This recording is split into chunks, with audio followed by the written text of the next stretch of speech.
Hola, ¿cómo están? Buenas tardes. Bienvenidos a la última serie de los eventos del Creative Writing in Spanish. Este máster ha tenido una serie de eventos durante este fall y este corresponde a el último evento que o he denominado Teatro y Pandemia, y para eso he invitado a artistas, teatristas que han estado trabajando durante el tiempo de pandemia en creaciones teatrales. ¿Ah?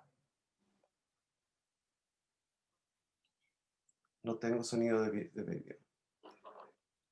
Ok, entonces quiero dar esta bienvenida y agradecer también a las personas que han realizado esta serie de eventos,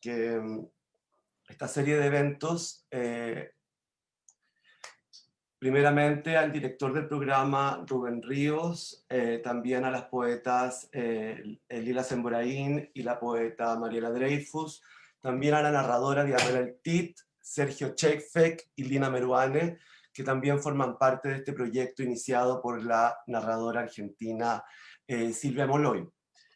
También agradecerle a Sara Romero por ayudarnos a generar la fluidez de esta reunión, y al Team Juan Carlos Center y a su acting director, Laura Turégano.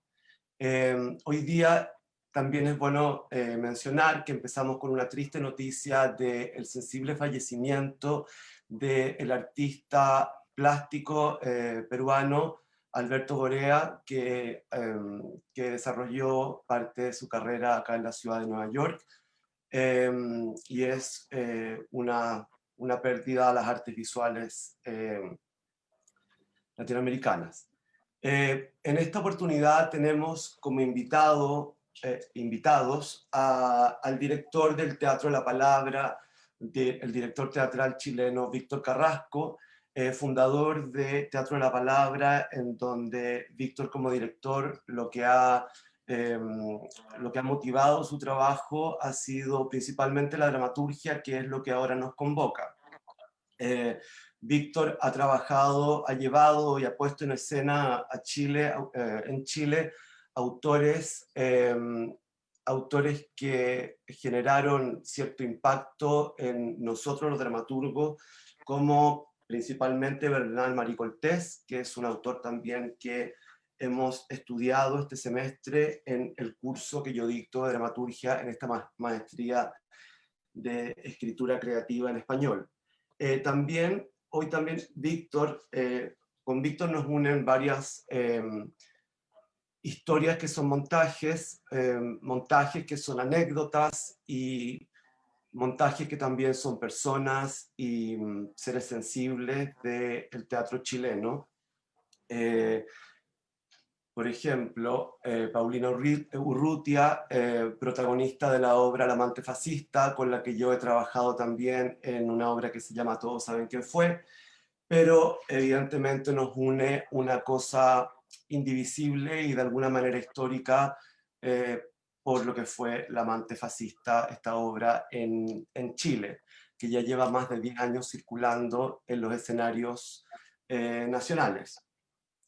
También quiero presentar a Amparo Noguera, una actriz de teatro chilena, de teatro, de cine y televisión. De hecho, la Amparo en este momento se encuentra en la habitación de un hotel porque está filmando una película.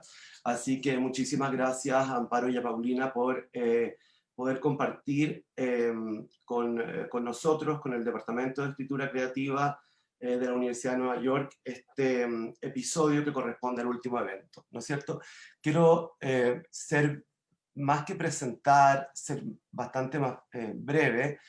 Quiero comentarles a la audiencia, ustedes no están viendo a la audiencia, pero sí tenemos un live en donde las personas que están asistiendo a este evento van a ir realizando preguntas que yo voy a ir de alguna manera coordinando con ustedes.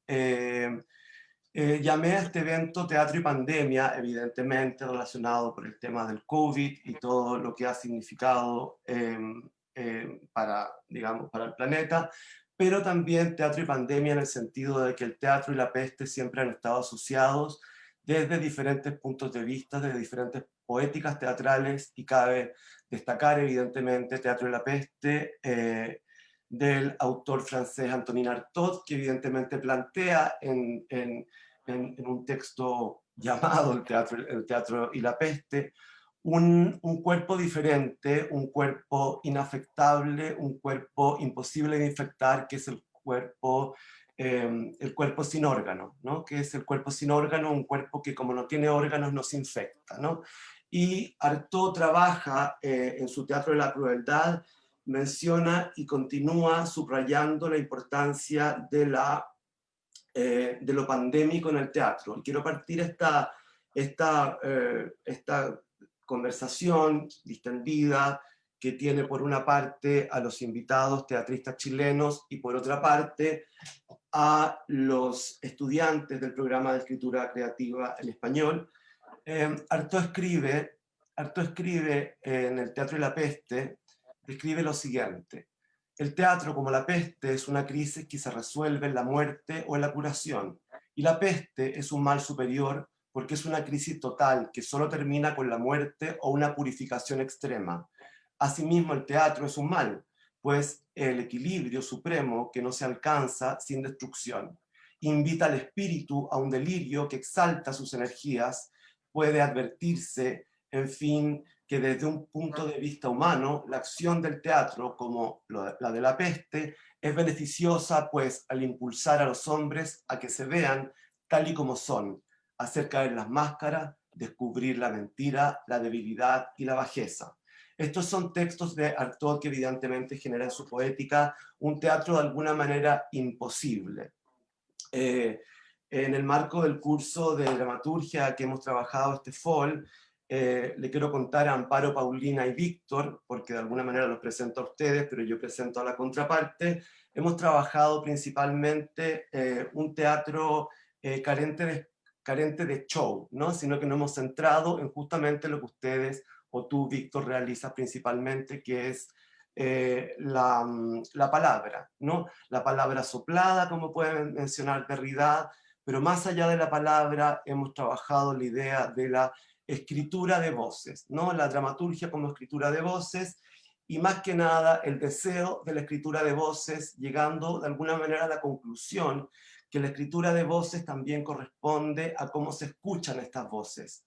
Nosotros podemos imaginar imágenes, pero si escuchamos voces, entramos en el terreno de la locura. Pero bueno, durante el semestre hemos podido trabajar la idea de que escribir es también oír. Y me imagino que para ambas actrices, Paulina Urrutia y Amparo Noguera, evidentemente en su larga trayectoria en teatro, la actuación también es una cadena que va entre texto, escucha, comunicación.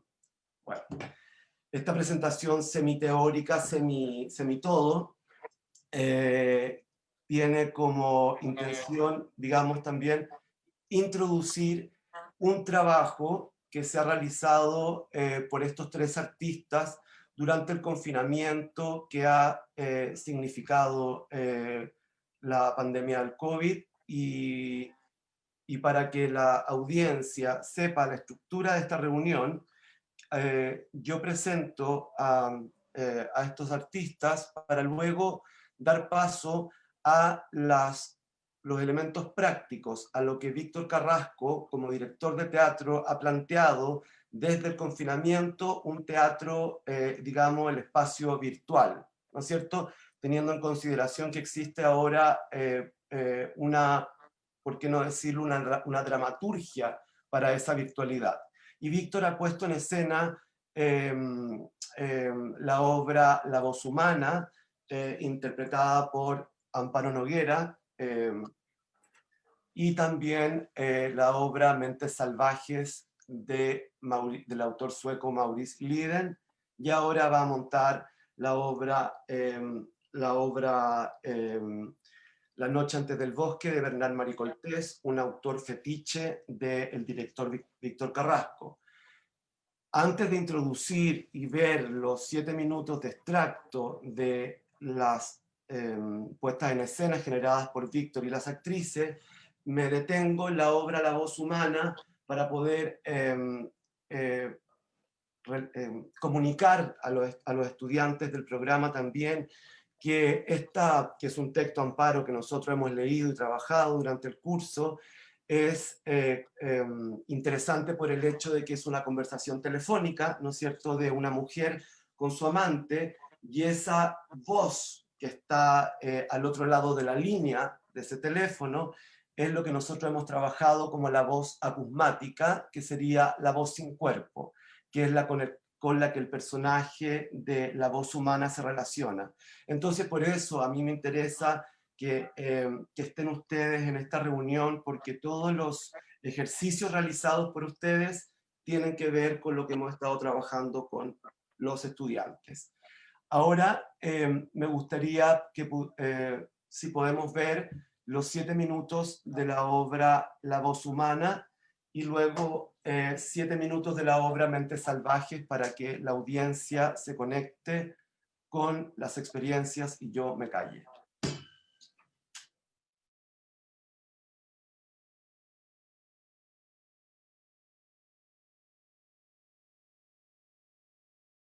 Hola. ¿Me oyes bien? Yo no sé si te oigo o no. No te estoy pidiendo que hables, no quiero que hables, no quiero que digas nada. En eso quedamos y voy a cumplir mi palabra, aunque me cueste, la voy a cumplir.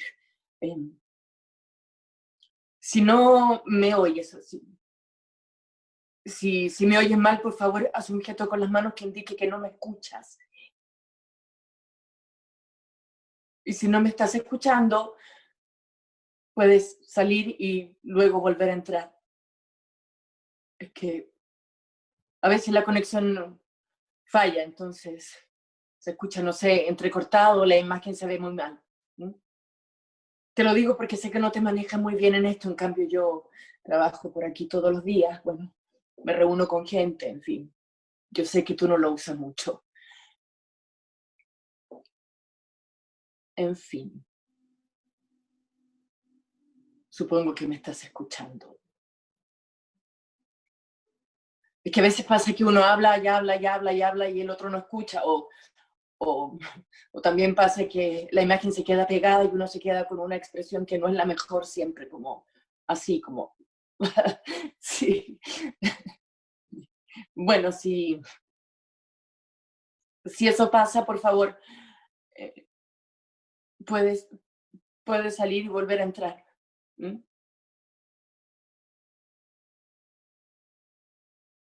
Para mí es muy importante que oigas todo lo que te voy a decir. Es muy importante que lo hagas.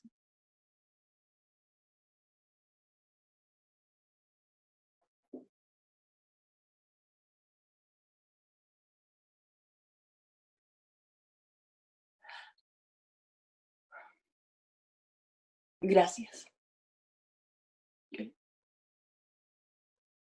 Sería ideal que me miraras, que yo pudiera verte o que encendieras la luz. Bueno, si no quieres, no importa, me conformo con que oigas lo que te voy a decir. ¿No te vas a sentar?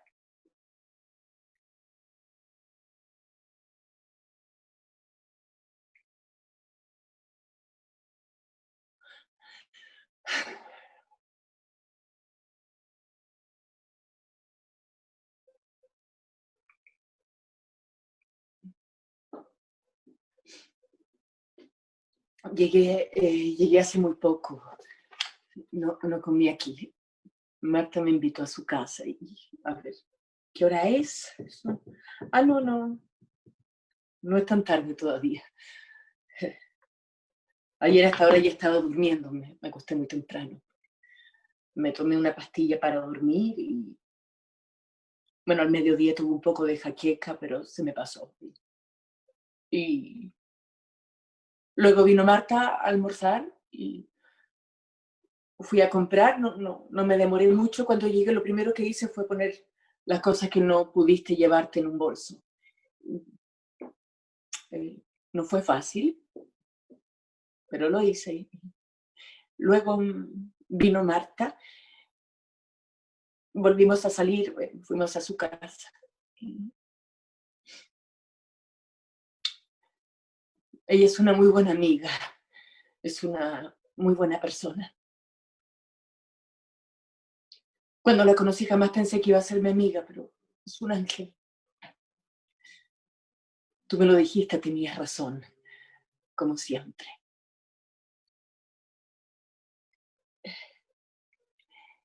Te fijaste que tengo puesto el vestido que me regalaste. El abrigo también. Como acabo de llegar, no me lo he sacado todavía, no me lo saqué. Que preferí invitarte la invitación al Zoom antes de que se hiciera muy tarde, porque yo sé que tú te acuestas temprano.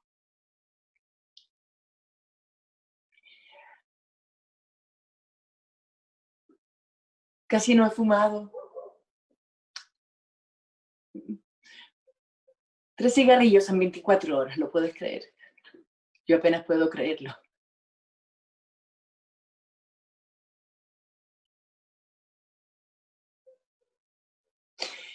¿Saliste? ¿Llegaste hace poco? He tenido mucho trabajo, como siempre. Bueno, si no me oyes, si no me oyes bien, quizás es mejor que salgas y que vuelvas a entrar. No. ¡Ay, Dios mío! ¿Qué pasó? ¿Qué pasó? ¡Oh!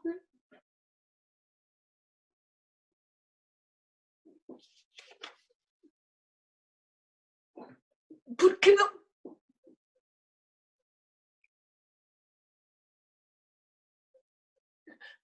Tu conexión es muy mala. La deberías cambiar. Si tú no tienes tiempo, lo puedo hacer yo por ti.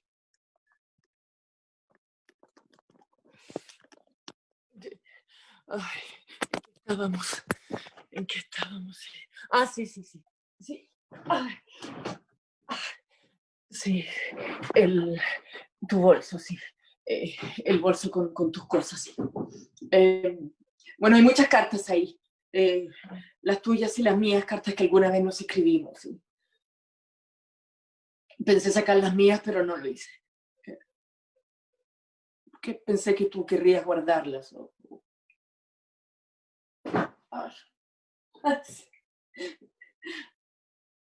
Es el perro. Seguramente sabe que estoy hablando contigo. ¿Lo vas a venir a buscar todavía? ¿Piensas llevártelo? Está muy triste desde que te fuiste. Duerme poco y está todo el día sentado esperando. ¿Sí? Ha sido difícil. Supongo que para ti también lo ha sido. Yo a veces pienso que no voy a poder resistirlo. No, pero no sé, me he convertido en una especie de sonámbula. Me levanto, me arreglo, trabajo lo que más puedo, pero la verdad es que casi no me doy cuenta de lo que hago. Atroz. No, perdón, no tienes la culpa, tú no tienes la culpa de nada. Los dos sabíamos que íbamos a separarnos. Los dos lo sabíamos, no tienes que sentirte culpable por eso.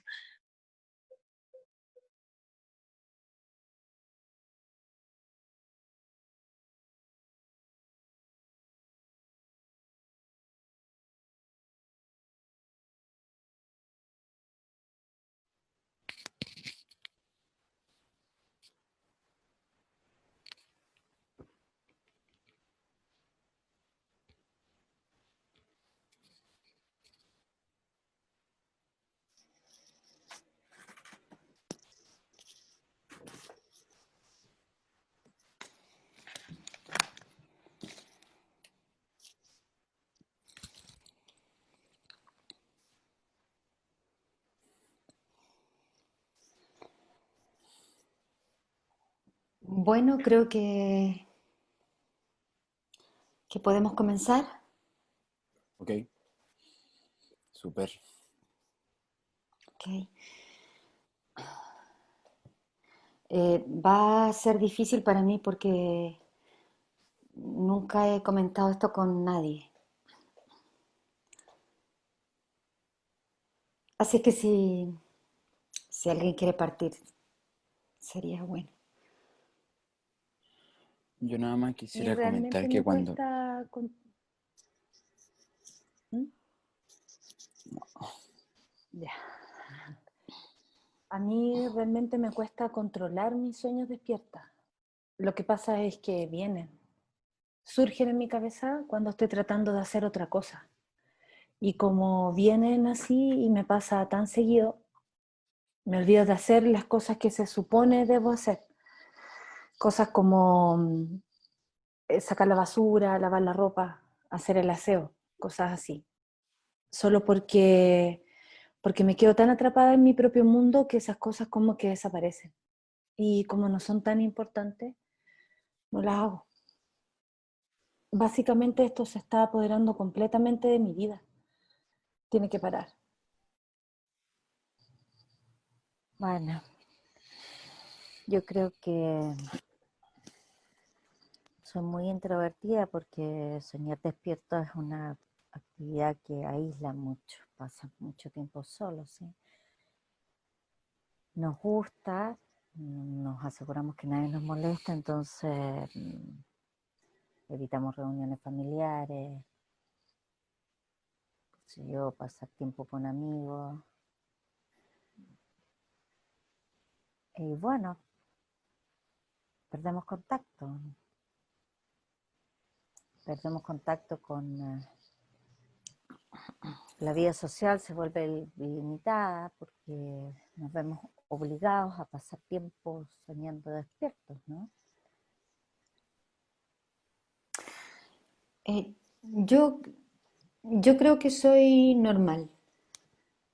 En todo sentido, quiero decir, tengo 47 años, un título universitario, soy muy proactiva y en cuanto a los amigos, yo tengo muchos amigos, no soy solitaria, no soy para nada solitaria, pero esto es como si fuera adicta a mi imaginación, porque mi mundo imaginario es mucho más interesante, pero mucho más interesante que mi mundo real, ¿no? Tanto así que quiero estar ahí, adentro, todo el tiempo y, no sé, me siento estúpida y me pregunto por qué hago esto, por qué no puedo parar. El único problema para mí, en realidad, es no quedarme atrapado soñando. Eso. Yo camino mucho. Camino de un lado para otro en mi pieza. Y hablo conmigo mismo. Eso. Y hago gestos con mis manos. Y cosas así. Pero en realidad, si uno piensa en las personas que hablan solas, lo primero que uno piensa es en gente que está en clínicas psiquiátricas. Entonces, si alguien me viera haciendo todas esas cosas, yo me sentiría como... Me sentiría avergonzado porque pensaría que ellos me están asociando con personas que están en clínicas psiquiátricas y... Pero bueno, como todos nosotros ya sabemos, la ensoñación compulsiva es una condición que es poco conocida. De hecho, yo creo que las únicas personas que la conocen son los que la tienen o que han sido diagnosticados de alguna manera. ¿Y cuándo descubriste que había un término para esto? Digo como un diagnóstico. En realidad fue hace como 2, 3 meses. Claro, sí, yo estaba googleando creo que escribí ensoñaciones excesivas, o en verdad no me acuerdo muy bien cuáles fueron las palabras exactas, pero llegué a un sitio que estaba lleno de gente que hablaba sobre la ensoñación compulsiva. Y bueno, todos los síntomas que tenían eran exactamente iguales a los míos, entonces ¿Cuáles eran esos síntomas? yo diría que principalmente era que pasaban, bueno, que, que pasamos la mayor parte de nuestro tiempo soñando despierto. ¿Cuánto tiempo? Yo diría que aproximadamente como un 70% de mi tiempo. ¿Y de qué se tratan los tuyos? La verdad son muy biográficos, son acerca de un hombre, Jaime. Él es un guionista muy connotado y bueno, yo he desarrollado su historia durante años. Tengo todo un árbol genealógico con los sucesos más importantes de su vida. Lo mío es distinto. Mi mundo imaginario es más como un lugar mágico. Sucede en 3 planetas diferentes. El principal es muy parecido a la Tierra. Se llama Sion. Mis sueños son mucho más aburridos. ¿Cómo así? ¿Ah? ¿Cómo Sí, así? porque son situaciones, ¿cómo decir? Son situaciones normales, no son tan extremas, son cosas comunes y corrientes. ¿Qué tipo Situaciones de normales. situaciones? ¿Qué ¿Ah? tipo de situaciones, Andrés? ¿Qué Qué tipo sé de yo, por ejemplo, cosas, como levantarme en la mañana, ir al trabajo, volver a la casa, almorzar, conversar un poco. La única diferencia es que yo tengo una hija. Ser un soñador compulsivo es como tener una doble vida. Sí, sí, yo creo que uno tiene que asumirla. Mm. Es incómodo, es abrumador, es raro, es extraño. Y por eso yo quiero que acabe. Yo quiero parar, yo quiero vivir en la realidad.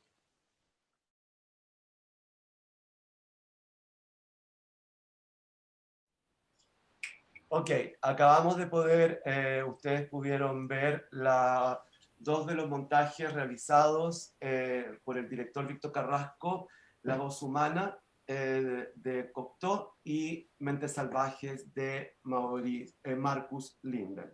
Entonces la primera pregunta es para Víctor, que nos cuente un poco cómo inició este proceso de creación de puestas en escena en confinamiento.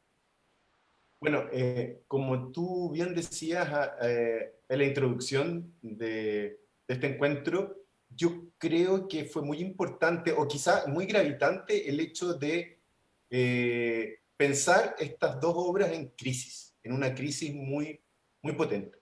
Eso generaba una necesidad muy grande de expresión, creo yo, y no solo de expresión desde mi perspectiva, sino que también de comunión, de unirse, juntar. A mí al principio me dio mucho miedo el primero permanecer mucho tiempo esperando,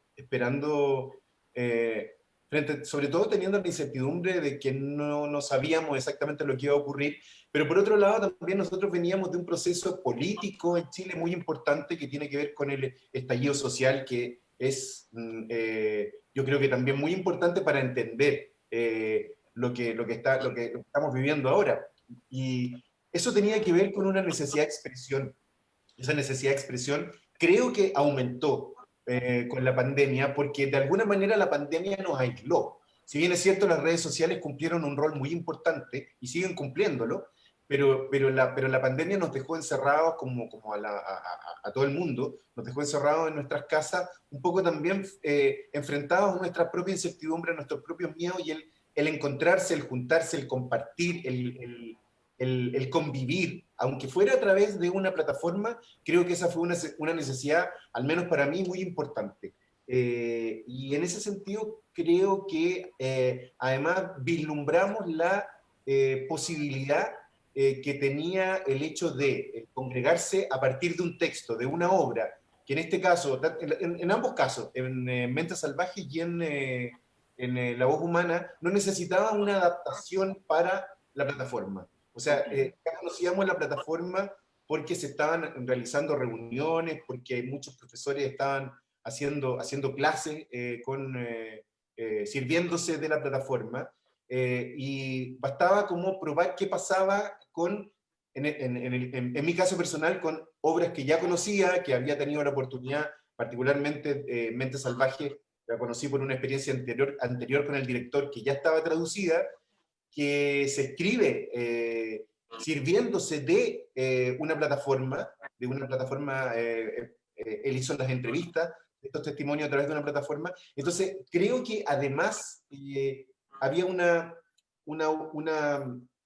otro aspecto que me pareció muy importante, que es la democratización de este tipo de expresión teatral porque tanto Mentes Salvajes como La Voz Humana son hechas en vivo, no hay nada grabado, cada día era una función, obviamente está mediatizada por una plataforma, pero los actores, actrices estaban frente a la pantalla actuando esa noche conectados con el público. Ok, Víctor, además de la explicación de la motivación personal como director de llevar el teatro, de tus textos teatrales que son siempre presenciales, a esta cosa virtual, ¿cuál fue, digamos, el proceso, por ejemplo, de ensayo? ¿Cuánto tiempo ensayaste las obras con las actrices? Te pregunto esto para luego darle paso a las actrices para que señalen la experiencia que significó para ella este trabajo tan particular. Curiosamente, es el trabajo muy parecido muy parecido porque quizá el estar habituado al trabajo, particularmente al trabajo de mesa, a la preparación de lo que significa cualquier obra de teatro, creo que eso para nosotros no fue tan traumático ni tan complejo. El no verse, el no tocarse, el no encontrarse físicamente.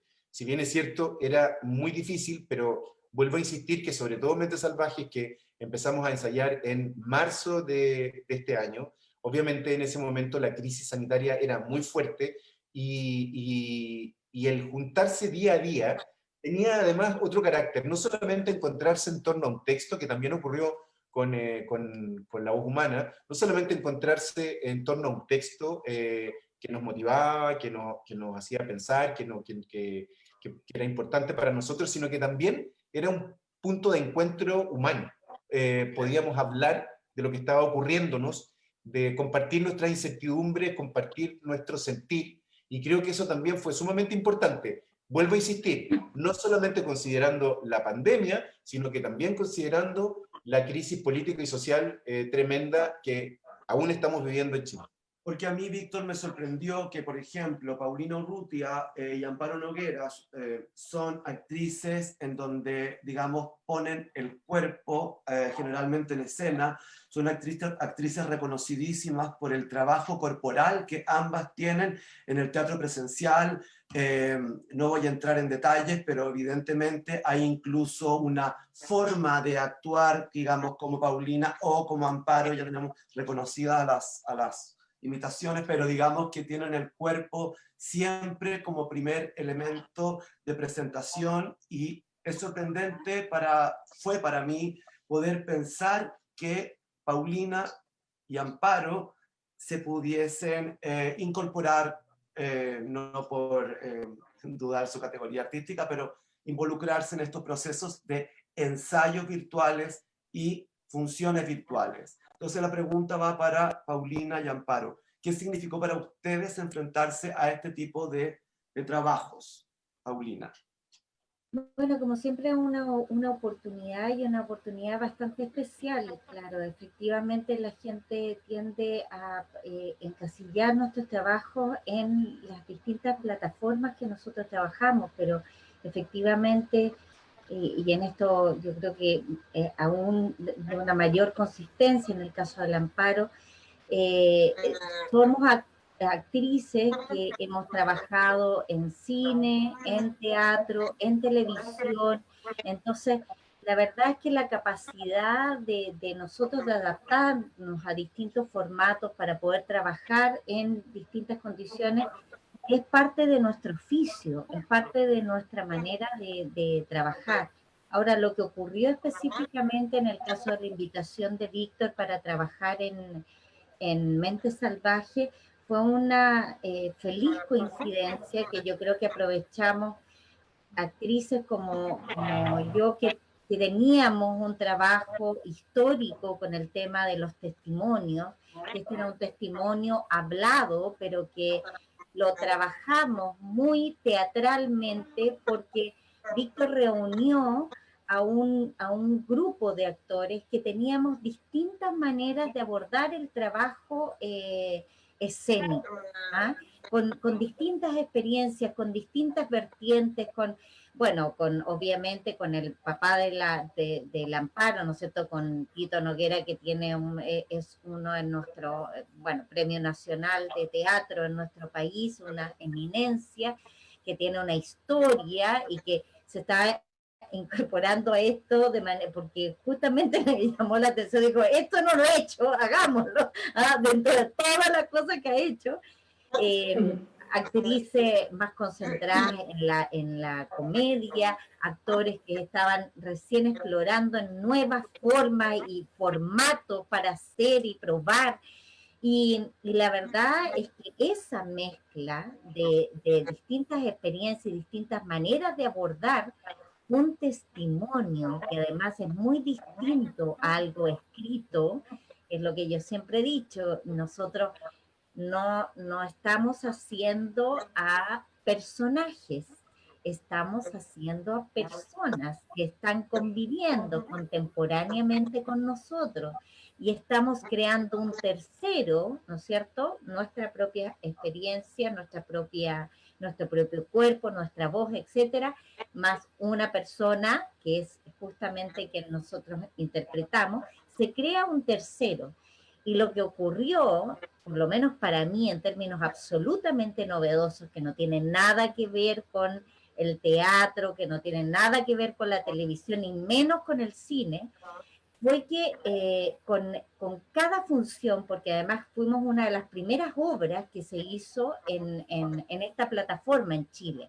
Entonces tuvimos muchísimas funciones, tuvimos más de 40 funciones y la gente nos acompañaba, nos seguía viendo, era una cosa rarísima, porque hoy día las funciones son 5 funciones, 3 funciones, 1000 personas de público, ¿me entiendes? Nosotros tuvimos una temporada y ahí el trabajo de cada función fue absolutamente más suelto que nada en la historia de lo que yo haya hecho.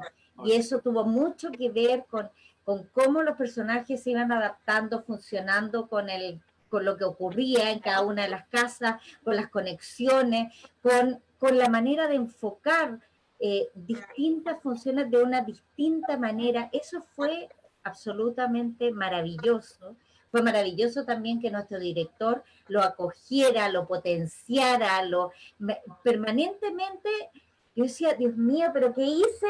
Y una función totalmente distinta. Y Víctor, él después, o sea, en ese sentido fue muy buena esa conexión de ir probando, de ir soltando.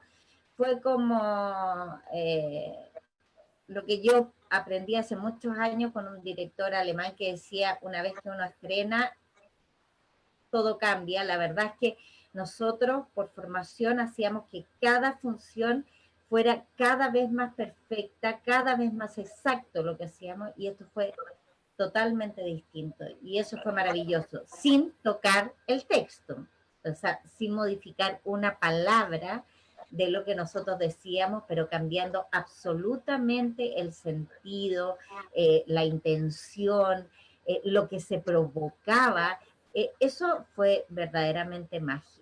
Qué interesante, Paulina. Me imagino que el director alemán al que mencionas es Alexander Stilmark. Me da la impresión que es el autor, el director de la obra de Brecht, Santa Juana de los Mataderos, que protagonizaste. Sí, Que de la fue misión, la misión. la misión icónica, la misión que De guarda, Jaime Miller. la misión que guarda relación con alguna de las obras que están escribiendo los estudiantes en este momento. Entonces, Amparo, me gustaría saber cuál es el proceso, cómo fue el proceso tuyo de creación del personaje de una obra tan compleja como la voz, la voz humana de Cocteau, que leyendo un poco, Cocteau se le escribe a Edith Piaf, y Edith Piaf dice, yo no puedo actuar eso, diferenciando lo que es la voz cantada de la voz hablada. Eso siempre me llamó la atención de esa obra, La voz humana, pero sobre todo como te conozco y sé la concentración en la que llega a tu personaje y la felicidad que te produce, y también a la Paulina, porque hemos trabajado juntos, el tema de los ensayos, del compartir, de la comunidad. ¿Cómo te veías actuando sola en tu casa y el proceso de ensayo? Bueno, yo me sumo mucho a las palabras de la Paulina en cuanto a lo testimonial y en cuanto...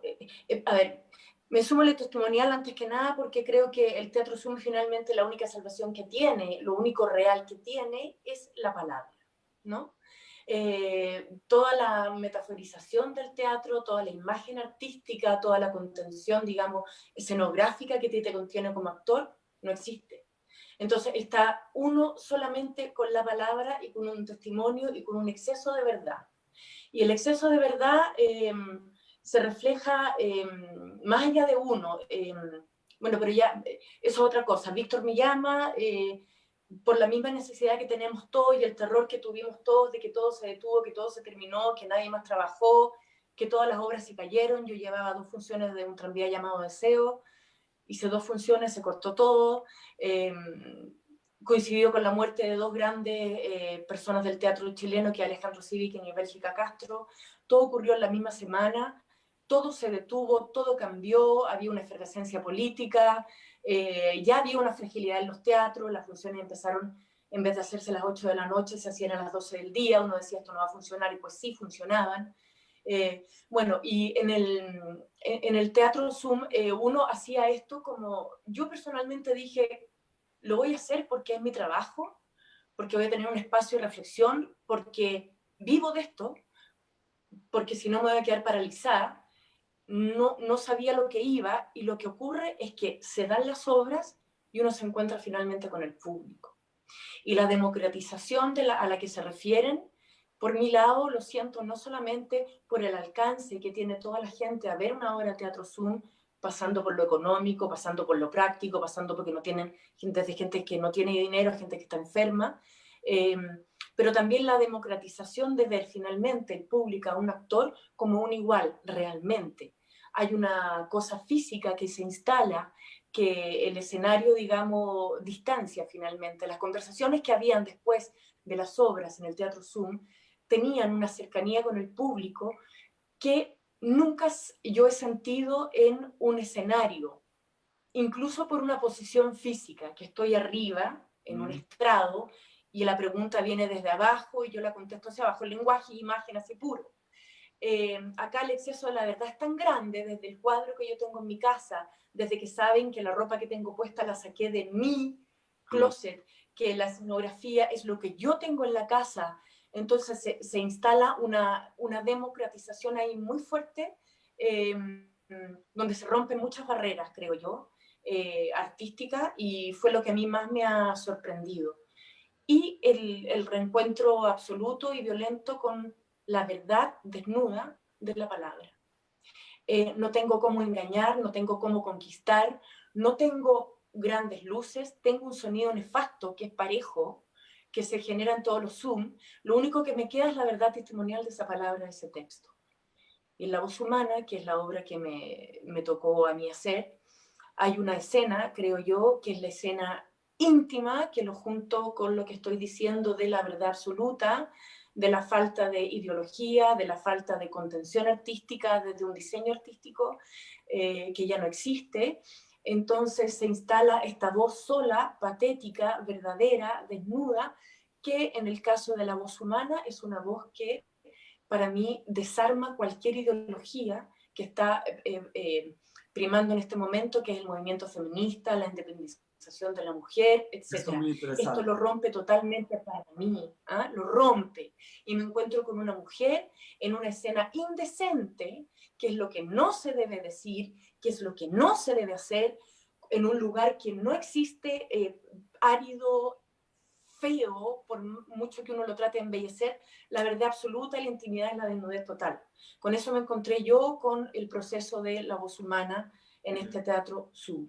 Mira, también, Amparo, lo que tú dices es interesante, que en el sentido, bueno, actoral por un lado, pero también de alguna manera, qué curioso, porque cuando yo te veía actuar, era como, está diciendo justamente lo que no se tiene que decir ahora, ¿no? Claro. Entonces, cállate, Amparo, ¿me entiendes? O sea, esa provocación, esa especie como de provocación, pero de alguna manera también la voz humana es una obra que propone una teoría muy poderosa en la escritura dramática contemporánea. Eso es muy interesante. Quiero decirle a la audiencia que ambas actrices, Amparo y Paulina, se han referido al tema de lo testimonial y ambas actrices han participado en trabajos pioneros de la dramaturgia y las poéticas teatrales chilenas que fueron realizadas justamente a través de testimonios y dirigidas por el director y actor Alfredo Castro en una trilogía se llamaba Historia de la Sangre,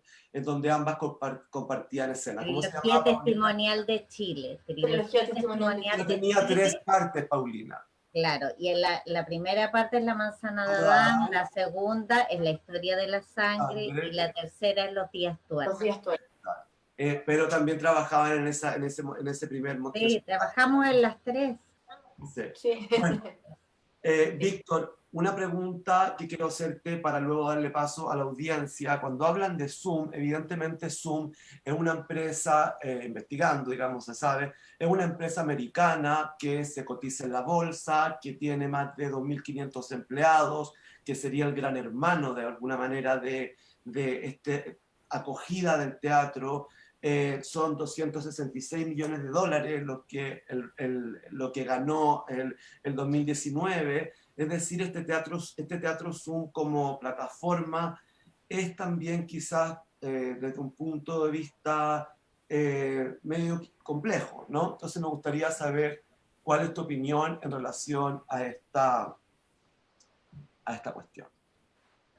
A ver, es interesante lo que planteas porque creo que en ese momento nos encontramos con ciertas posibilidades para poder comunicarnos y por lo tanto las transnacionales que tenían el control de las comunicaciones creo que obviamente tuvieron un rol o siguen teniendo un rol muy importante en el tema de la comunicación.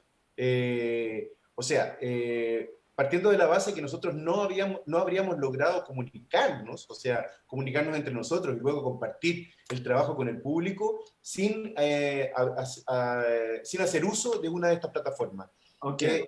Es interesante entender cómo también de alguna manera dependíamos de lo que estaba ocurriendo a nivel de ese negocio en particular y cómo ese negocio explotó y se multiplicó sus ganancias justamente a partir de esta idea que tiene dos caras, digamos, o que tiene varias caras, pero una de ellas también tiene que ver con el llegar a lugares, curiosamente, absolutamente inaccesibles. A nosotros nos vieron personas que estaban en Aysén, en Isla de Pascua, en Londres, o sea, fue muy impresionante lo que pasó y también ocurrió algo que fue muy importante, particularmente en GAM, y que tenía que ver con público que nunca había visto una obra de teatro en presencial y que por primera vez, gracias a las redes sociales y por lo tanto generaciones millennials, centennials, que están mucho más vinculadas a lo que significan las redes sociales en la vida, podían acceder a esta obra. Por lo tanto, hay un componente curioso con respecto a eso, porque creo que, bien es cierto, se democratiza, por otro lado está la gran interrogante de qué pasa con la gran cantidad de todavía seres humanos que no pueden acceder a estas plataformas y que por lo tanto es una democratización, por lo tanto es una democratización parcial, digamos. Ok. Así como el tema de la educación hoy día pareciera que es accesible a todo el mundo a través de una plataforma, no es así, porque obviamente necesitas primero estar conectado, tener un dispositivo, en fin. O sea, hay una cuestión que es bien perversa en relación a eso. Yo tengo una duda respecto a eso a propósito de lo mismo que decía el Amparo y lo de Víctor, que también uno podría mirarlo de una perspectiva de lo que ofrece en términos de lo que se llama la democratización, que en el fondo el acceso globalizado a todo. Efectivamente, hoy día nosotros podemos hacer una obra y nos pueden ver desde distintas partes del mundo, y podemos, lo que decía el Amparo, ¿no es cierto?, tener una relación directa de un espectador que te habla directamente o te chatea y por lo tanto nos vemos en un mismo cuadradito, pero eso también es una ilusión de lo presencial. Es una democratización mediatizada. Muy bien. Yo creo que hacia dónde iba tu pregunta, ¿no, Chato? Sí. Yo en ese sentido, yo no estoy diciendo que no sea efectivamente un proceso de democratización, pero es un proceso de democratización mediatizada, es decir, hay alguien entre nosotros que tiende a desaparecer, supuestamente no existe, pero está más presente que nunca. Y en ese sentido también el hecho de no tener la presencialidad nos quita precisamente lo local, nos quita el hecho de que se puede dar en un momento, en una situación, en una realidad que es acotada, que justamente por las características de la realidad es acotada, no es global. Y eso es un gran tema, porque yo, por ejemplo, que te quería felicitar, Amparo, porque no lo había, yo tuve la oportunidad de ver la obra, ¿ah? Y me pasa, a mí, no sé si a todos les pasa, pero es totalmente distinto percibirte de manera escénica, real, Totalmente. a lo que ocurre cuando uno te ve, porque efectivamente tú dices, es el desnudo, estoy en mi casa, pero al mismo tiempo eres la dueña de todo, o sea, sin mediar nada entre medio, ¿me entiendes? O sea, es lo que no ocurre en la presencialidad, y eso es algo que todos tenemos que empezar a ver, a manejar, porque es otra palabra, es lo que ocurre en la tele, es lo que ocurre en el cine, que hay una gente que selecciona, que encuadra, que determina la toma, y en el fondo cambia quién lo hace, pero es igual de hegemónico el poder de comunicación. Y eso es complejo, porque el teatro sí que es brutal, pues. Ahí el espectador decide qué es lo que ve, qué es lo que no ve, qué es lo que... ¿Me entiendes? En ese sentido es complejo. Es un gran tema de cuál es el discurso. Exacto. Sí, es un Hay tema, Hay algo, perdón, que quería agregar brevemente y que tiene que ver con el interesante tema de la importancia de los medios hoy en lo que estamos viviendo actualmente. Creo que es sumamente importante y ver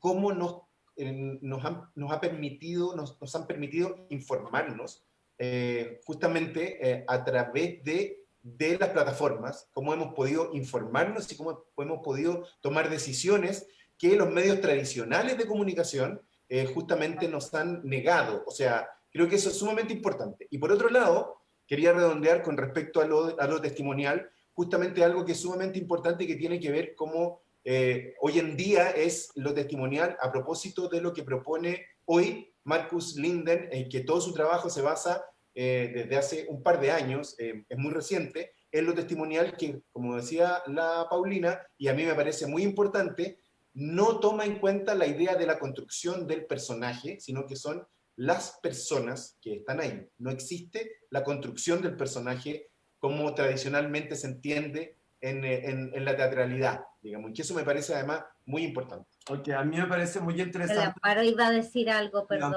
Amparo.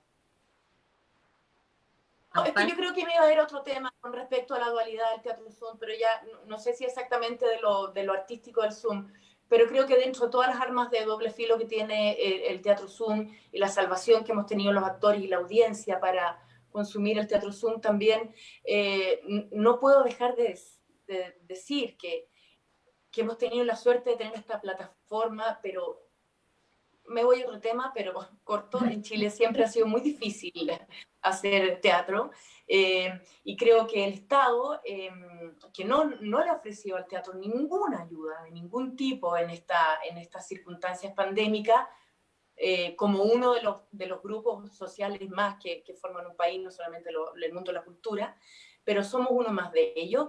No existimos en ninguna lista de preocupación, no existimos en ningún lugar, pero sin embargo, como actores, por nuestra obsesión, nuestra necesidad, seguimos poniendo una cartelera, aunque sea por Zoom, en un país. Exacto. Entonces, eso es peligroso porque nos hemos salvado a la audiencia. Queda demostrado que la audiencia necesita cultura, literatura, música, cine, teatro, fotografía, lo que tú quieras. Y creo que va a haber espero que no haya una suerte de descanso, de decir esto está solucionado, porque usted puede hacer teatro por Zoom. Entonces, no digan que no están trabajando porque lo están haciendo. Un arma de doble filo totalmente, Amparo, exactamente. Es complicado. Nosotros los teatros estamos desesperados, estamos en una situación... ¿Dónde quedan los diseñadores teatrales aquí? ¿Cachai? Creo que es un paréntesis que no es exactamente la experiencia artística que uno tiene con el Zoom, pero no puedo dejar de decirlo porque me parece que es súper importante.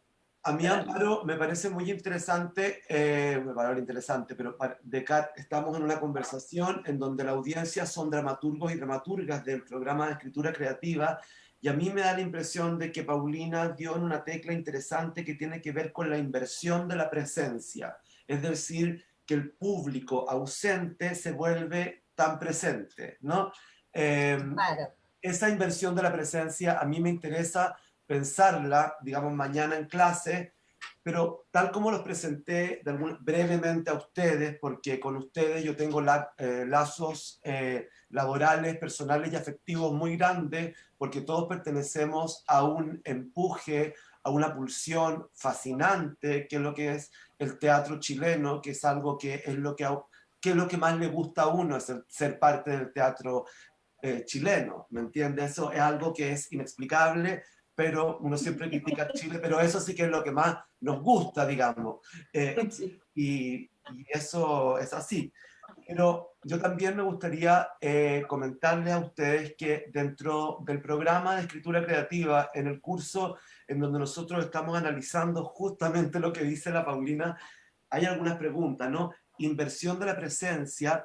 Quiero comentarles que hay autores y autoras, dramaturgos y dramaturgas que realmente durante el semestre han trabajado temas tópicos que me interesa que también ustedes sepan como contraparte. Y no es por nombrar a los estudiantes, sino por nombrar las temáticas que están surgiendo o emergiendo en estas dramaturgias contemporáneas latinoamericanas, porque en este momento hay gente que está en Bolivia, otro está en una montaña en Ecuador, una no sé dónde anda en México, que se me escapó, otra, ¿me entiendes? Andan todos por ahí. Y quiero mencionar que entre Víctor, porque esto también tiene que ver con la dramaturgia y tu obsesión con la palabra y la temática, en el marco de este curso tenemos a un autor, Felipe Troya, que trabaja en su obra La presencia humana, habla y animalidad. Tenemos también a Alejandra Matus, que escribe un texto que se llama El asilo contra la opresión, que si lo estrena en Chile va a ser un poco polémico. También tenemos a una autora colombiana, Laura Galindo, que tiene en su obra Leo de Sol Ascendente, en donde ella genera que el personaje se vuelve tridimensional y son 3 voces las que hablan siendo el mismo personaje.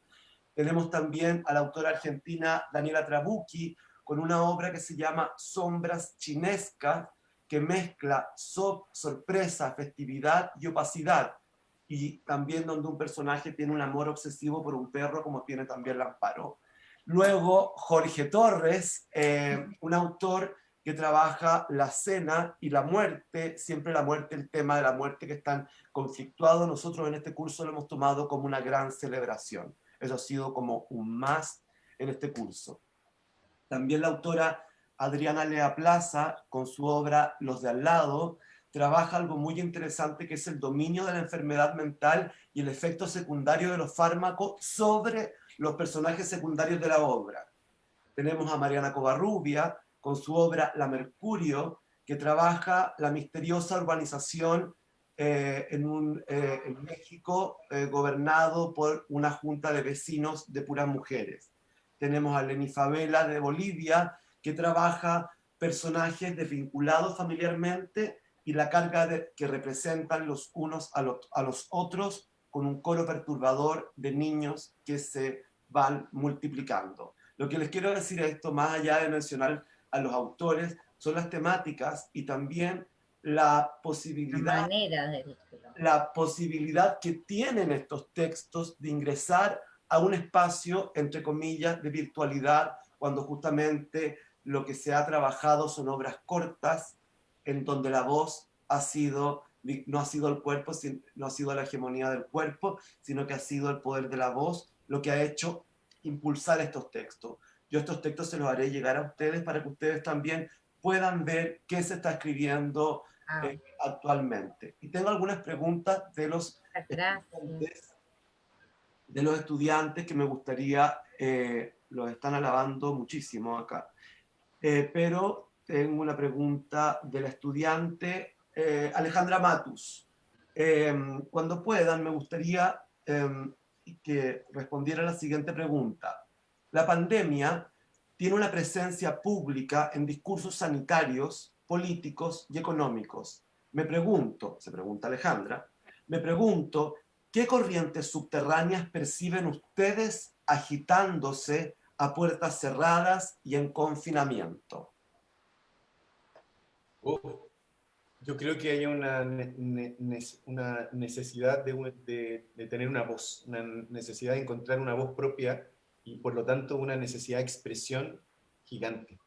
Yo creo que eso para mí es lo más sintomático y quizás lo primero que se me viene a la mente cuando escucho la pregunta. Creo que esa necesidad de expresión y esa necesidad de manifestarse no la habíamos experimentado desde hace mucho tiempo. Yo creo que quizá es comparable a lo que ocurrió al final de la dictadura, cuando el pueblo chileno salió a la calle. Creo que es similar. Me parece que es muy, muy potente a nivel de sensación de lo que estamos experimentando diariamente. Y esa necesidad de expresión, a mí me parece que dejó de ser subterránea y apareció con mucha fuerza a la superficie.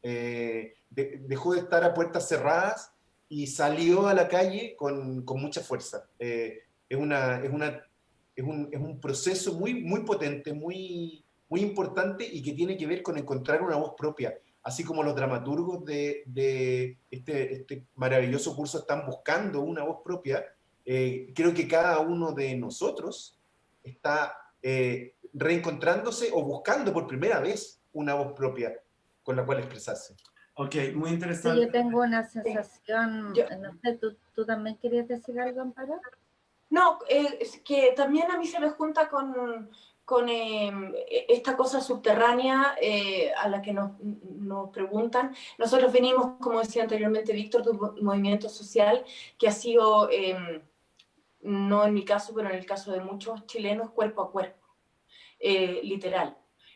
Con ojos volados, con pieles quemadas, bueno, en Estados Unidos también, con personas ahogadas con las botas de un policía encima, cuerpo a cuerpo, con un exceso, digamos, con la escena, una escena, digamos, brutal, sin comentario, una escena absoluta.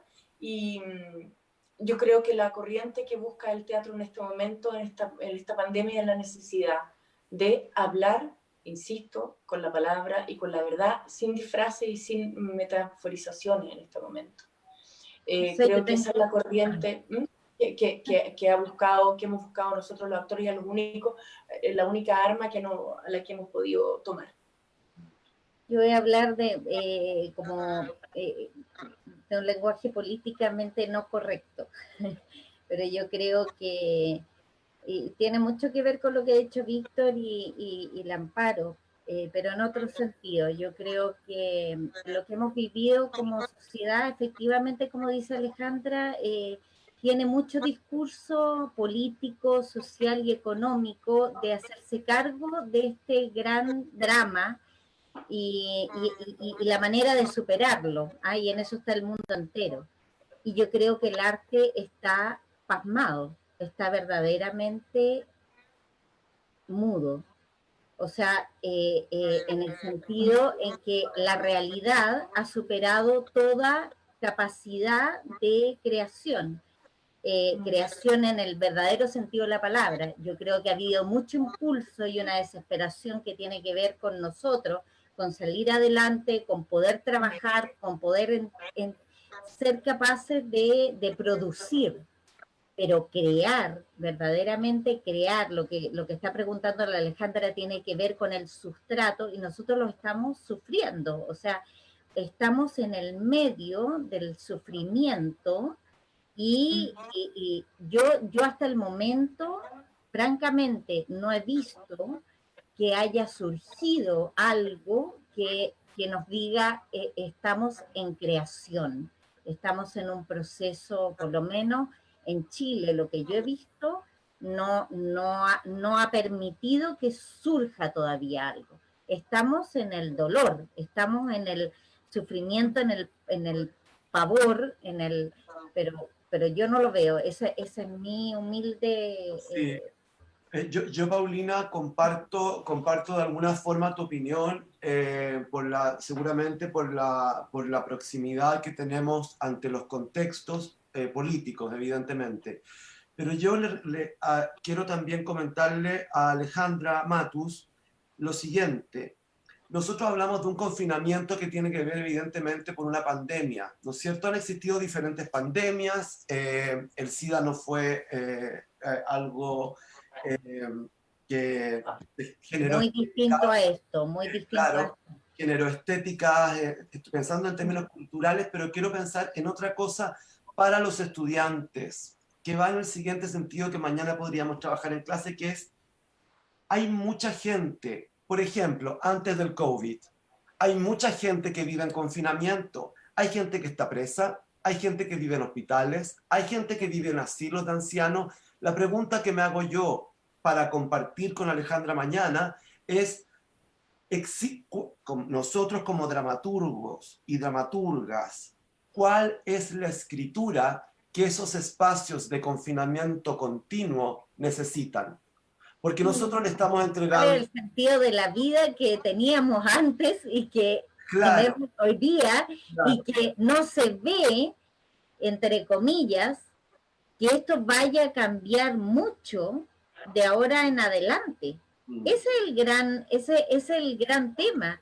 Nosotros lo vimos como una problemática que era puntual, luego se extendió, luego entre comillas viene, porque eso es parte del discurso oficial, luego viene supuestamente una vacuna que va a cambiar todo, pero aparecen nuevas enfermedades, las vacunas no tienen las soluciones que... Entonces, ese es el gran tema. Es interesante el tema de la vacunación, en el sentido de que, por ejemplo, Diamela Altita en su novela Impuesto a la Carne trabaja el tema de los anarquistas que a principios del siglo XX se negaban a vacunar.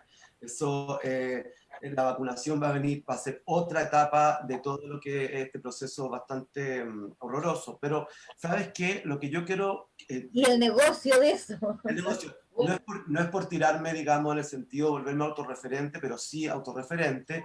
Por ejemplo, Paulina, encerrado en Caldera, digamos que la única forma, digamos, no la única forma, sino que una de las formas que pude sortear este proceso de aislamiento, que tampoco lo viví con mayor premura porque estaba en una situación bastante privilegiada, en una casa mirando el mar, evidentemente. Entonces, yo lo que pensé fue en que, por favor, cito, no se nos vaya a olvidar el sentido del humor. Que por favor no vaya a perderse lo que al teatro le entrega, no desde el punto de vista de la comedia, sino que desde el punto de vista estructural del género dramatúrgico como especificidad de la literatura. Entonces, eso, por ejemplo, yo trabajé con una actriz llamada Claudia Celedón en un proyecto que se llamaba Señorita Patricia Smith. En estas cápsulas inventamos un concurso literario de cuarentena, y donde recibíamos cuentos, y la Claudia iba realizando estas pequeñas cápsulas que ustedes pueden ver, evidentemente. Pero lo que te quiero decir, Paulina, es que yo sentí como autor teatral que no había que perder, no es el sentido del humor, sino que considerar el humor como herramienta dramatúrgica. Claro, a lo mejor eso es lo que nos va a salvar, pues. No sé, te lo Y comento. lo que le falta al ser humano, quién sabe, no sé. No sé. Víctor, ¿cuál es tu apreciación en relación a tu proyecto como artista? Porque partiste con Mente Salvaje, La Voz Humana, y ahora estás planeando un trabajo con el actor Néstor Cantillana sobre Cortés. ¿Podrías contarnos un poco de tu nueva experiencia que se viene en este teatro virtual que ha adquirido, porque yo lo he visto, mayor sofisticación? Me acuerdo que en La Voz Humana ya había luces, había una cosa, ¿no? Sí, bueno, no fue planteado así desde el comienzo, pero a medida que fue avanzando y sobre todo durante La Voz Humana pensé en una tercera parte, que es justamente esta que vamos a estrenar la próxima semana, el 17 de diciembre, a través de la página de Teatro Bio Bio, que es www.biobio.cl.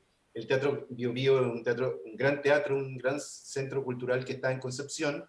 Vamos a mostrar desde el teatro vacío, en directo, desde el escenario. Néstor Cantillana va a interpretar 30 minutos de Noche justo antes de los bosques. Como tú mencionabas, una gran obra de Cortés que la elegí de alguna manera para cerrar esta trilogía que humildemente propuse y que además ha contado con la participación, como tú bien decías, de destacados actores chilenos. Ahora, considerando primero... ¿Cómo va a ser esa apuesta? ¿Cómo va a ser? Esa apuesta va a ser, como te decía, en un teatro vacío. De alguna manera es la sensación que tenemos en este minuto, la necesidad que tenemos en este minuto de poder estar sobre un escenario, de poder realizar nuestro oficio, pero aún todavía necesitando la mediatización, que creo que es sumamente importante. Vamos a estar ahí, en vivo, actuando desde el escenario, en un teatro vacío. Obviamente tiene un sentido muy grande para nosotros, es un teatro con 800 localidades, es un teatro enorme, gigante, y creo que va a ser muy interesante, porque además hay algo que se cruza con esa experiencia y que tiene que ver con una cuestión conceptual que es muy importante en el teatro de Cortés y que tiene que ver con el concepto del interlocutor imposible, que a mí en lo personal me parece sumamente interesante, y que es justamente cuál es el sentido que tiene lo que nosotros hacemos, considerando que no siempre hay alguien que está dispuesto y 100% receptivo a lo que tú estás entregando. Por lo tanto, hay siempre un esfuerzo descomunal para tratar de comunicarse y para tratar de llegar al otro desde el deseo de estar ahí, de transmitir, de comunicar, de hacer sentir tu propia voz a otro. Y por eso me parece muy significativo, muy importante. Ok, gracias Víctor por la respuesta que completa la idea de tu trilogía. Hay una pregunta para Amparo Noguera desde literalmente de una montaña en Ecuador. El dramaturgo Felipe Troya pregunta si tú a través del cine, o sea, a través del cine se puede montar una obra que recrea situaciones humanas de aislamiento y distancia, ¿no? Un personaje. Según su experiencia con estas obras que has podido realizar, en donde hayas tenido que actuar en cine, situaciones humanas de aislamiento o distancia, ¿qué nuevas posibilidades artísticas encuentras tú con el uso de esa plataforma digital? Digamos que es una pregunta que mezcla, por una parte, tu experiencia en el cine, cómo se lleva a su personaje de aislamiento hacia aislamiento en esta plataforma.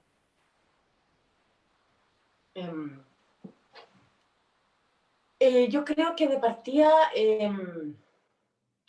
esta plataforma, si se quiere seguir pensando en ella, tiene que despegar como lo que está en este momento. Yo creo que necesita muchísimo diseño Exacto. para generar realmente un crecimiento como virtual, ¿no? Y contar historias de distanciamiento, de alejamiento, Es interesante. Sí, sí, sí. Quizás, yo no sé, no podría contestarte esa pregunta ahora, quizás el problema... La contesta en el sentido siguiente, que lo que estás proponiendo es que la jerarquización de la escena teatral ha quedado un poco eliminada porque no existen en esta forma teatral, que lo que pregunta Felipe es lo que te mencionaba recién, diseñadores, escenógrafos, iluminadores, que es todo el perro Meyer del Teatro Nacional, ¿no? ¿Me entiende? Todo eso que nosotros bien conocemos. Ahora, hay una cuestión que es interesante con respecto a eso, porque uno, como bien lo decía incluso el Amparo en un momento, y la Paulina también, bueno, tú también, Chato, lo has dicho, tiene que ver con la palabra puesta ahí y por lo tanto desnuda, la palabra desnuda, que me parece que es sumamente interesante. Porque también, y me parece respetable, puede haber técnicamente muchas intenciones de poder usar recursos narrativos que son más cercanos al audiovisual para poder de alguna manera complementar y poder enriquecer este formato. A mí me parece muy respetable esas iniciativas, pero en lo personal, lo que me pareció más significativo para mí y en el trabajo particularmente que he hecho con Paulina y con Amparo en las dos obras que acabamos de ver, me parece que es sumamente interesante volver a detenerse en la potencia de la palabra, en la potencia de la palabra como cuerpo, que me parece que es muy importante, muy, muy interesante detenerse, sobre todo cuando pareciera que la tecnología atenta contra esa palabra escrita y contra esa palabra imaginada por un otro que está tratando de transmitir algo. Sí, me parece muy lógico, lúdico, práctico lo que mencionas, y también me pareció algo sorprendente al principio cuando la gente se cuestionaba si era teatro o no, que daba un sueño espantoso ese tipo de pensamientos, ¿no? Y también la resistencia de algunos actores a querer actuar o la alegría de otros, y hubo una especie como de polémica no tan profundizada, que seguramente se va a profundizar cuando dice el Amparo, cuando venga este teatro virtual del porvenir, teniendo consciente que de alguna manera teatro, palabra y dramaturgia abre espacio. ¿Qué hace uno como dramaturgo? Escribir voces, que estas voces tienen que abrir espacios, situaciones. Esa es la onda, literalmente. La gran pregunta pero es bonito el periplo a propósito de tu trabajo. Bueno, felicitaciones, yo no sabía que iban a hacer con el Néstor. Claro, la escalada, digamos, la proyección en el sentido de que uno podría ver como una historia de este mismo formato en tu búsqueda, digamos, como director.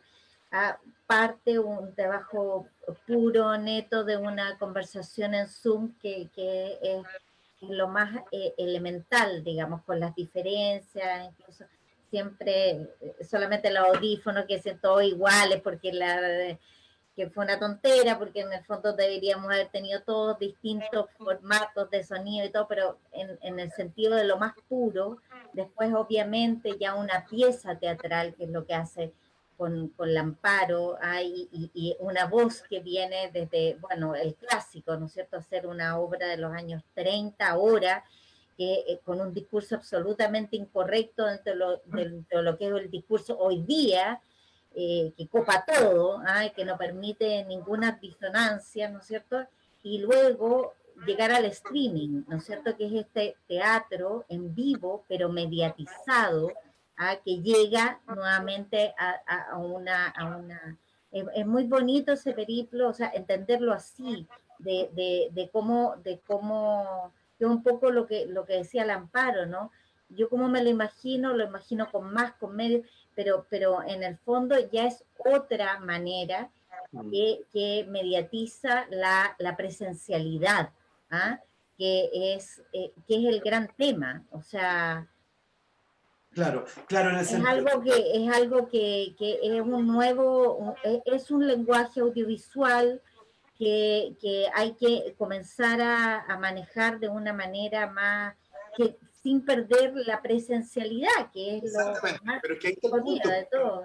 porque nuestro ojo audiovisual está muy entrenado. Nuestro ojo audiovisual ha visto muchas películas, ha visto muchas series, y por lo Claro. tanto las plataformas son un poco más restringidas con respecto a eso. Entonces, una Claro, pero maravillosa... lo vivo es lo prioritario, Ahí está es el punto, lo que no, ahí está el punto. Ahí ahí Oye, está no la hay, maravilla, no hay tu la tía, maravilla digamos. de lo vivo, la maravilla de lo vivo. ¿Qué pasa con la palabra viva? oye, acá yo creo que tiene que ver con lo que dice Víctor, la pregunta que te voy a comentar. Quiero comentarles que hay un autor en la audiencia que a mí, que fue estudiante de esta maestría, que tiene un texto que me interesaría mucho que conocieran, que justamente se llama La Serena, por la ciudad ubicada en la cuarta región de Chile, pero fue el primer autor argentino, bueno, el primer autor que yo me quedé, digamos, verde de envidia, en el sentido siguiente, que cuando leí la obra, él encontró algo muy particular, que es la población flotante que va de Mendoza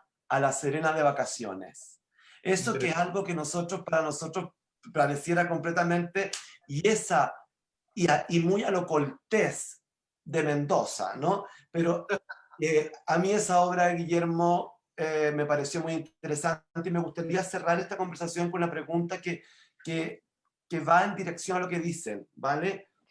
Dice Guillermo Severiche: me interesa saber cómo se verá el hacer teatral luego de que se vuelva al escenario como lo conocemos. ¿Ven ustedes, Paulina, Amparo y Víctor, ven algún efecto residual o de dejo de las plataformas electrónicas que habrá en la dramaturgia? Voy a leer la última parte de nuevo. ¿Ven algún En la efecto, dramaturgia. ven, En la ven algún efecto residual o de dejo en las plataformas electrónicas que habrán en la dramaturgia? Yo creo que... Vamos a responder, Guillermo. ¿Quién dispara? Yo, a ver, Perdón, Amparo. mira, hacen una pregunta tan difícil porque las respuestas son tan inciertas. No sé, yo insisto, a mí no me puede abandonar el concepto de la claridad y la frontalidad, más allá del estilo. ¿Ah? Como que siento que todo ya lo que está velado, algo pasa, en un momento en dictadura en Chile, los mensajes en el teatro estaban velados. Ahora parece que ese estado como de velación, no sé cómo se dice, ya no permite, ya no da, no resiste, por un lado. Y por otro lado, cuando hablan tanto de la presencialidad, ya estamos en una era que incluso, en un momento que incluso ya la sexualidad o los resultados, las consecuencias de la sexualidad, como tener un hijo, como parir un hijo, como engendrar un hijo, cada vez ya necesitan menos presencialidad. Cuando la sexualidad entre los jóvenes ya no tiene un lugar, no tiene una diferenciación, no, el vestuario de los jóvenes es cada vez más asexuado, más, hay una especie como de cuerpo común que se empieza como a mover extraño, donde no se sabe quiénes son quiénes, como una especie como de rizoma, así, que va como moviéndose. Y me asusta mucho el tema de la presencialidad. Creo que ha ido cambiando en nuestra sexualidad, en la ciencia, en los avances científicos. No sé cómo se suma eso al teatro. Y también me temo me preocupa el tema de la frontalidad, que dónde va a quedar esos conceptos velados que uno ponía en el teatro para que uno los tomara de una manera personal. Creo que ahora el tema del discurso, de la frontalidad, es súper fuerte. Sí. Esas son las dos cosas que a mí me quedan como dando vuelta. A mí me parece súper interesante lo que planteas, Amparo, porque creo que tiene que ver justamente con la dramaturgia. Creo que no, sin ánimo de ser muy bíblico, pero es como una especie de palabra revelada. O sea, es como que creo que hay como una revisión de la palabra, y que creo que es sumamente interesante, porque como tú bien dices, quizá, y eso estamos también lo decía la Paulina, estamos en un proceso, quizá a lo mejor no es necesario hoy día tratar de ocultar, y eso es un desafío tremendo, porque tiene que ver con, de alguna manera, aclarar un material, aclarar como autoralmente un material. Y cuando hablo de autoral, obviamente me refiero a la dramaturgia, pero también me refiero a todas las autorías que hay a partir de la dramaturgia, que obviamente la piedra angular, pero a mí, como yo lo veo, digamos, o sea, no quiero sonar muy ortodoxo con respecto a eso, pero yo tengo una principal, tengo una gran, siento un gran respeto por la dramaturgia, y en ese sentido creo que esa palabra revelada puede sufrir cambios, y eso me parece sumamente interesante, porque hay una necesidad de transmitir algo que no necesariamente tiene que filtrarse con el temor y el miedo que podríamos haber tenido hasta hace muy poco tiempo atrás. Y eso me parece muy potente, muy desafiante y muy complejo, muy difícil. Ok. Es difícil. Paulina, Yo creo que sí, o sea, coincido, entre comillas, con lo ya dicho, en el sentido de que esto que ha ocurrido y este nuevo espacio que se ha abierto para crear, sin lugar a dudas va a tener efectos. Va a tener efectos, y yo lo vería de dos modos. Uno, se van a romper las barreras entre la dramaturgia que nosotros veíamos para el teatro y el coqueteo con los guiones, el coqueteo con la escritura audiovisual. Yo creo que esa cosa media híbrida, que antes había mucho esfuerzo, fundamentalmente por parte de la academia, y esto no sé si es un tema para usted, pero esas divisiones así brutales, que ocurrió también en la televisión, en el sentido de que una cosa era cine y otra cosa era televisión, hasta que aparecen las series y empiezan a romper las fronteras y las cosas se empiezan a permear, y la gente del cine dice, oye, pero no, pero ¿qué es? Y esa cosa yo creo que va a ocurrir en el teatro, va a ocurrir, y tiene que ver con la primera discusión de esto no es teatro, la típica cosa de yo me defino porque sí es, esa cosa permeada, esa cosa porosa, esa cosa híbrida, yo creo que fundamentalmente en la dramaturgia va a ocurrir. Y ahí es donde yo creo que lo mayor que podríamos lograr justamente es el quiebre entre cómo escribía la dramaturgia para Edith Piaf, ¿me entiendes? La universalidad de ese testimonio, que es universal, darle la carne de los testimonios subjetivos, locales, la contundencia de ese discurso único, que se transforma en universal, que era la gran potencia del teatro, pero que empezó con esta cosa de hacerse universal para poder contar la historia, como Shakespeare, ¿no es cierto?, 500 años después con la misma actualidad. Yo creo que yo diría esos dos lados, lo poroso, lo que se va a filtrar, se va a mezclar, y la vuelta a la esencia más pura del teatro, en su subjetividad, en su discurso único, en su... Eso, no sé, Bueno, algo así diría yo. También haciendo de pitonizo, haciendo y además no siendo dramaturgo, porque Amparo iba a decir algo. Amparo iba a decir algo, ¿no? Sí, Amparo iba a decir algo. Mira, quería comentarles que la Paulina acaba de responder de alguna manera la pregunta hecha desde Copiapó por Luis Albornoz, director de la Fundación Atacamágica, que es un promotor cultural en el norte de Chile de obras de teatro, esta fundación ha generado una potencia cultural en donde ha llevado cultura a lugares de confinamiento previo a la pandemia. Y eso me parece muy destacable. Entonces, Luis, Paulina te respondió de alguna manera la pregunta en relación a la futuridad de la palabra dramatúrgica en este porvenir de lo virtual. Pero para terminar, hay una pregunta que no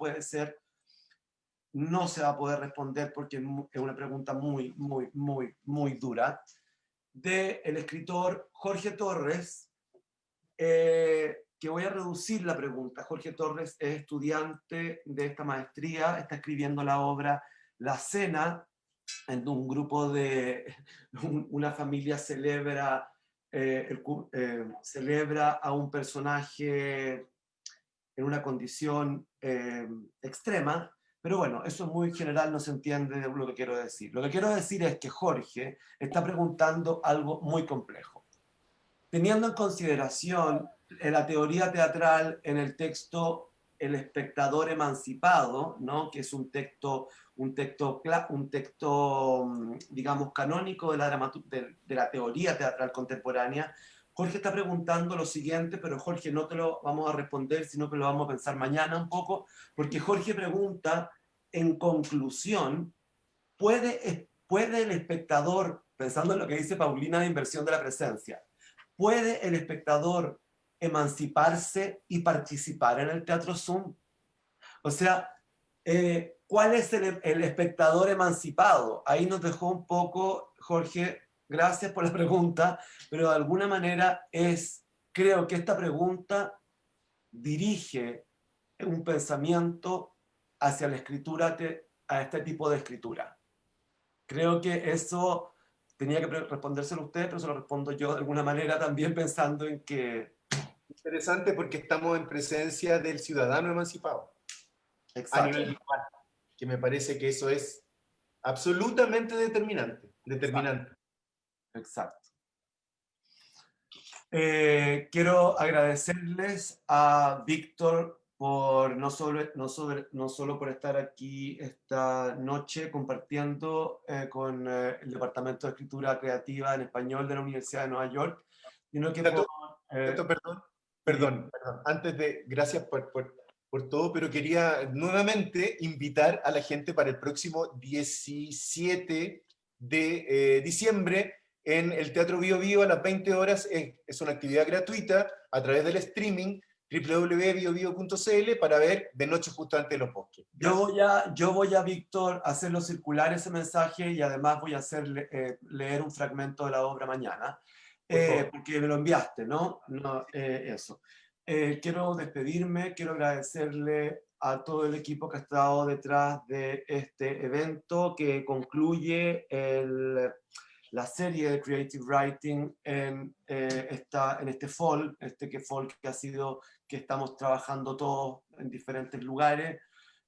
Agradecerle a la Paulina y al Amparo no solo la presencia de Adora, sino que la presencia en mi carrera artística, y también en la carrera artística del porvenir, porque no vamos a tener que seguir trabajando. Y claramente en el teatro hay afectos y en estas conversaciones, a pesar de las formalidades, también existen, y les digo, las quiero mucho, los quiero mucho, y me da mucha felicidad poder haber compartido con ustedes y con los estudiantes de escritura creativa en español. ¿Vale? Un abrazo grande, gracias a todos. Gracias a ti, Alejandro. Gracias, Alejandro.